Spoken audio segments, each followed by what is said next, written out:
வாய் வெடிச்ச பூவெடுத்து நான் அணிஞ்சிட தொடுத்து வச்ச நடினமான மாலை இது.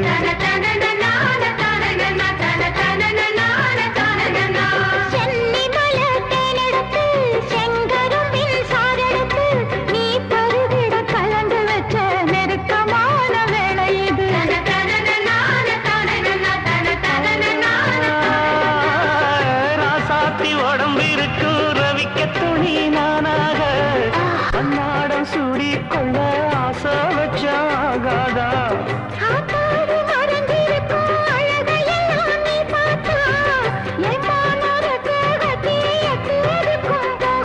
அடிச்சீனி சக்கரையே எட்டினே நிற்கிறையே நான் ஏங்கி ஏங்கி பார்க்கிற போறாமி பண்ணுவே.